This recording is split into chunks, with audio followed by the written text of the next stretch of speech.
What's up, y'all? How y'all doing on this lovely Sunday? I am your host, Deshaun, and I got a hot, fresh, new edition of the All Cats Everything and Then Some podcast. Now, I know I promised it would be on Thursday, but with the holidays coming around, I'm a couple days late. But here I am, got a new podcast for you.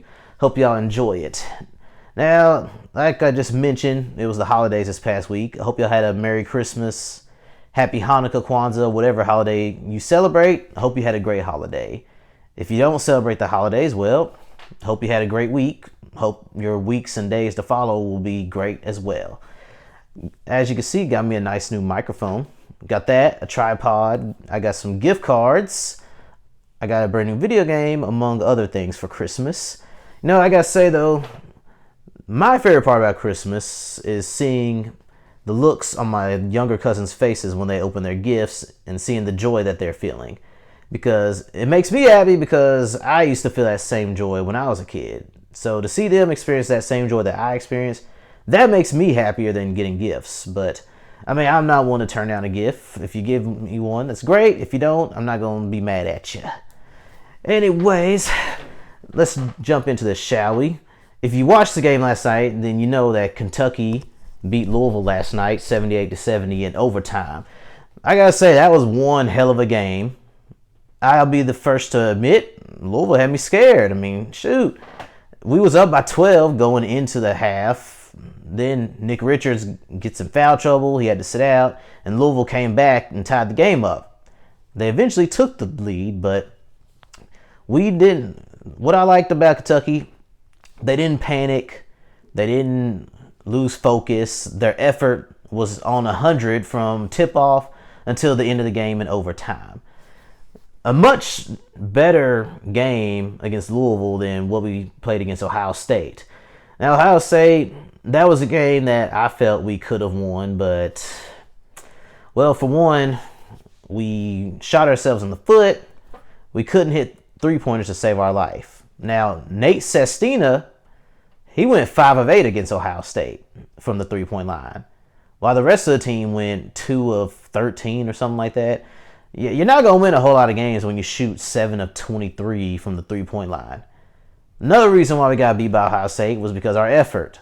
We put up a lot of effort in the first half. We played with great effort for most of the second half, but it's like those last 3 minutes came and their effort just disappeared. They became lackadaisical on defense. They forced careless turnovers. They were taking bad shots. That's a game that we could have won if we would have just played with 100% effort the whole game and shot the ball a little bit better. But I'm glad they came into this game against Louisville focused. I'm glad they came in this game determined, because if we would have lost that fourth game in a row, we'd probably be out of the top 25 when the new polls come out. Now, we could easily be 10-2 right now, maybe even 11-1, but stuff happens. We're not going to win every game. I'm not going to panic. I'm not throwing in the towel. It's only December. Kentucky still has a long way to go. Still have a long season. I think we're going to be just fine. Now, in order for us to really be a Final Four contender, we're going to have to shoot the ball better, and the effort's going to have to be there from start to finish, just like against Louisville. Now, I know we're not going to shoot 40% from the three-point line every game. Against Louisville, we went 7 of 15 from the three-point line, which is about 46%. That's probably the best we've shot all year. We went 84% from the free throw line. We went 21 of 25, I believe. You know, I gotta say, this is the first time in a long time that shooting didn't kill us. Because it seems like over these last few years, every time Kentucky lost, it's because we couldn't hit our free throws when we needed them. But that wasn't the case last night against Louisville. We hit them free throws when we needed them. Now, I gotta admit, what had me scared was in overtime, Jordan Nwora from Louisville, he done missed every shot the whole damn game, and he hits a 3 to put him up by 3. At that point, I'm just thinking, shit. It looks like this is the exact thing Louisville needs to put this game away and go on a run. But they didn't panic. Soon, next possession, we marched down the court. Nick Richards hits a not a foul. He hits the layup, gets the and one, hits the free throw to tie the game up. Nick Richards scored, I think they said 7 straight points to help put away Louisville. And Ashton Hagans at the end of the game had that steal and dunk to seal the deal. It's not like we needed it, but, you got to put the hammer on them, especially since it's your rival team. Yep. This is now, I think this is like the 11th time in 12 games that Kentucky's beat Louisville. This is also the second year in a row that we beat Louisville in both football and basketball. That has never been done in the history of our rivalry. But hey, Louisville, at least you got baseball. But these last couple years, we've owned y'all in football and in basketball. But I ain't gonna throw too much shade. Y'all did play a good game in Louisville. Y'all got a good coach in Chris Mack. It's just, you just don't have enough to beat Kentucky. That's all it is. But I do hope y'all go out there and beat Duke and North Carolina. Can't stand those blue blood schools. So don't mess around and lose to them, Louisville. I'm counting on y'all. Since we're not playing Duke and North Carolina this year, y'all got to do it. Although, it's possible we might face Duke in the NCAA tournament. We may face North Carolina. Well, actually, I don't know. We might not get to see North Carolina in the tournament. They suck this year.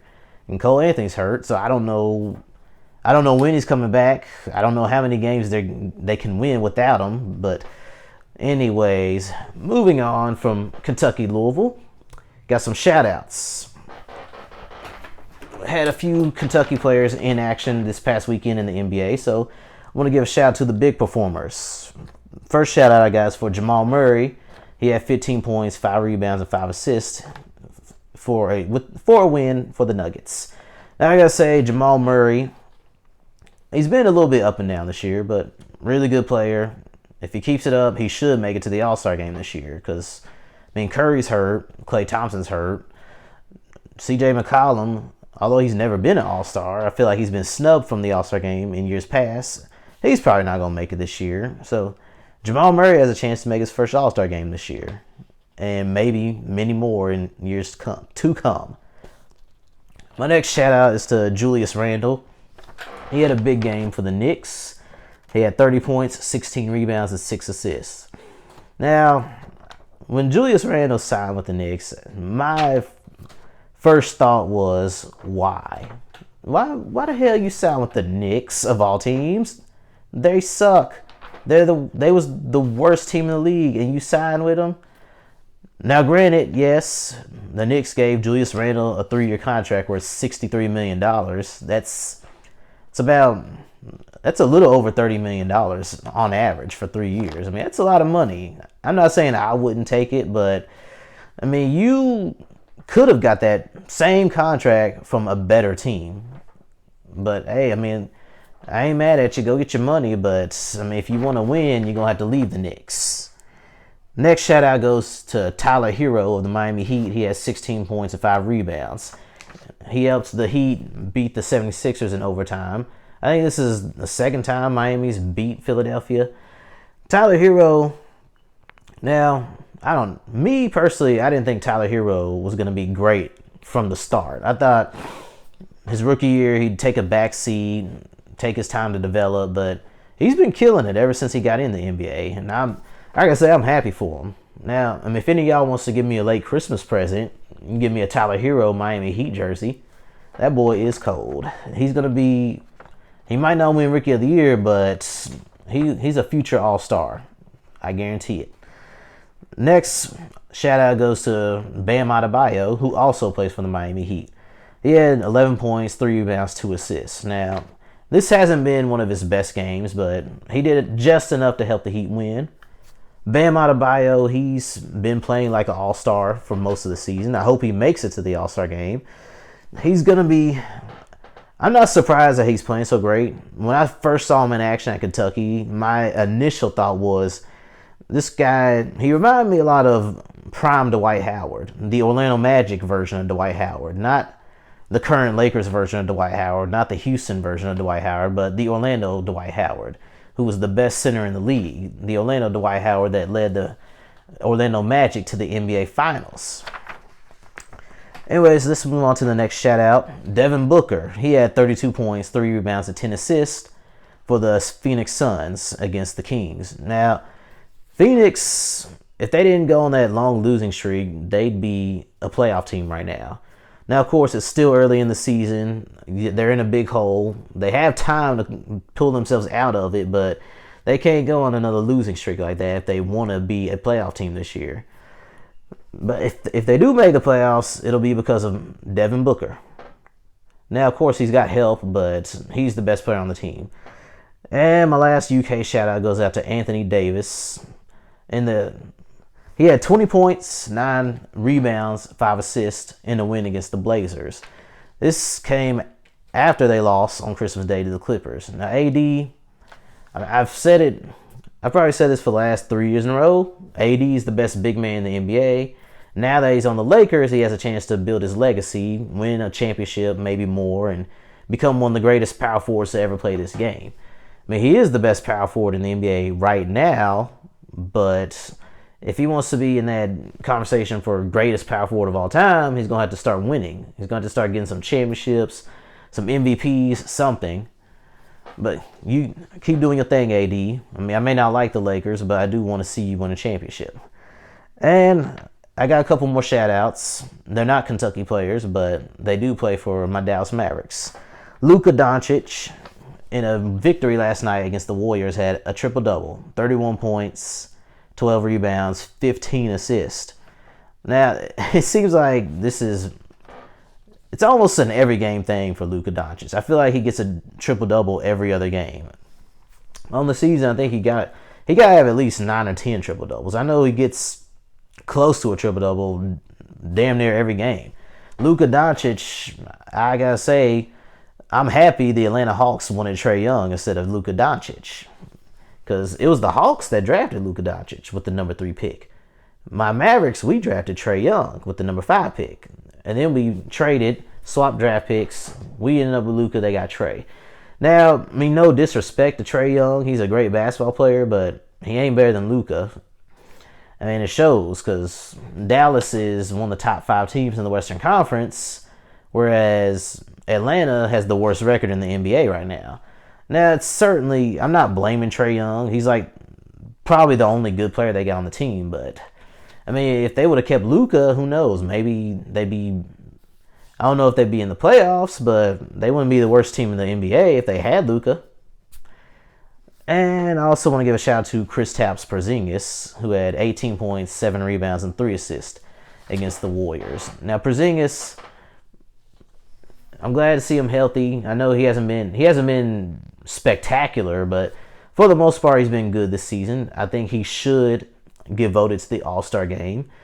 We're not gonna win the championship, but if Dallas can add just one more player, I mean, we could definitely be a finals contender within the next few years. Because Luka and Porzingis, that's a great 1-2 punch. All we need is just one more guy, and we could be a serious finals contender. Because, yeah, I know the Lakers got LeBron and AD, but LeBron's about to be 35. He ain't gonna play forever. Now, AD, I mean, I don't think he'll leave the Lakers, but if AD stays with the Lakers, they'll need somebody to be his running mate for when LeBron does retire. I mean, the Warriors, yeah, I know they still got Curry and Clay, but their time is up. I mean, even though they will be healthy next year, they will be good, but they had a nice run, but it's over. I don't see the Blazers being a finals contender in the near future. The Spurs, their time is up. So, yeah, Dallas definitely has a chance to be a finals contender within the next few years. We just need one more piece. All right, enough for the shout-outs. Got a non-sports related topic here. Juice WRLD. If you haven't heard by now, Juice WRLD, he died because he was on his plane. The police searched his plane, and he had swallowed some drugs that he had. I think it was Percocets or whatever, and he ended up ODing, and he passed away. Now, it's unfortunate that he died, but, you know, everybody that dies early is not a legend. Now, don't get me wrong, I like that song, Lucid Dreams. I mean, I was looking forward to hearing more from Juice WRLD, but y'all gotta stop throwing this legend word around so loosely. I mean, you can't be a legend just off one hit. You can't be a legend just because you died young. I mean, no disrespect, Lucid Dreams is a great song, but yeah, dying young does not make you a legend. I mean, y'all said that when XXX Tentacion died. Y'all said that when Nipsey Hussle died. Now, don't get me wrong, I love Nipsey. I mean, I wish I would have listened to him. I wish I would have caught on to him earlier in his career. I wish I would have caught on to him before he died. But he just wasn't around enough for me to say he was a legend. But that ain't the point. I mean, my point of bringing up Juice WRLD wasn't to say that he's not a legend. My point was the point I wanted to make is, it bothers me when people disrespect the death of one person just to shed light on the death of somebody else. That bothers me a lot. It makes me angry.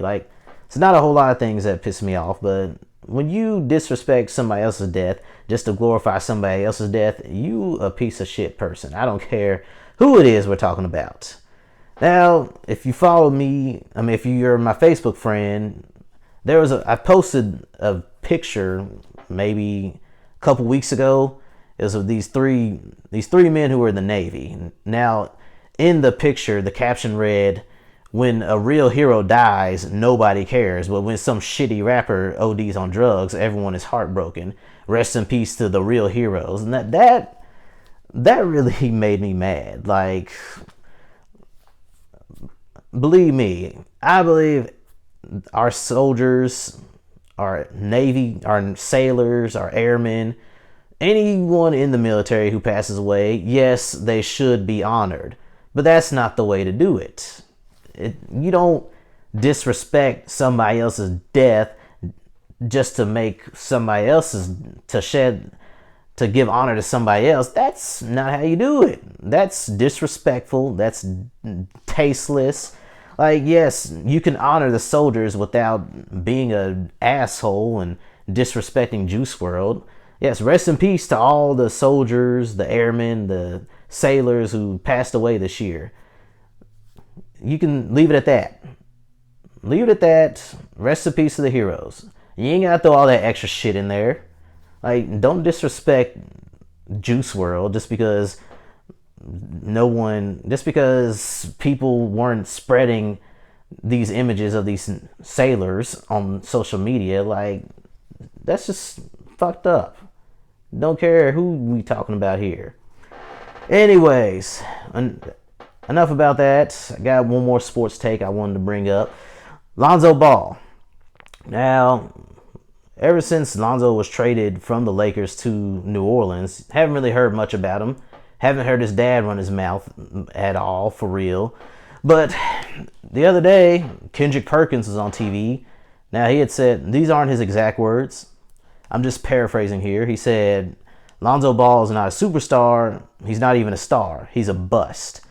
Now, the way I see it, I agree with some of what he's saying, but I don't agree 100%.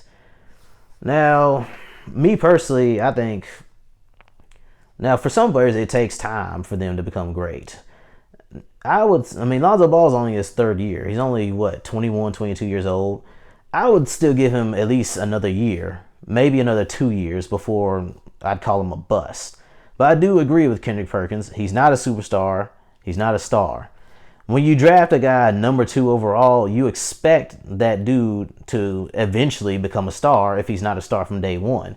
You expect him to be better than an average role player, but that ain't the case with Lonzo Ball. He's not bad, but he ain't good either. He's not better than De'Aaron Fox, which I've been saying that since they were in college. I remember people used to give me shit because I'd say De'Aaron Fox is better than Lonzo Ball. Oh, no, he's not. Lonzo Ball, he can do everything better than Fox, blah, blah, blah. Nope. De'Aaron Fox is better than Ball. He's been better than Ball since they were in college. Whether you want to admit it or not, it's true. De'Aaron, better scorer, better shooter, just as good as Lonzo Ball as a playmaker. Really, the only area where Lonzo has De'Aaron Fox beat is defense, but De'Aaron's improving in that area too. Lonzo, it's just, his numbers aren't bad. He averages 10 points. On the year, he's averaging 10 points, 5 assists, 5 rebounds. It's not bad, but when you draft a guy number 2 overall, you expect him to be better than that. Now, part of the reason why Ball hasn't been so great, he's injury prone. His rookie year, he only played 50 games. Last year, he only played about 50 games. And so far this year, he's missed about half their games because of injury as well. Well, maybe not half, but he has missed some games due to injury. Another reason why Ball isn't good is because his production. Now, numbers aren't everything, but whenever I watch Lonzo Ball play, he's just... The best way I would describe his performance is boom or bust.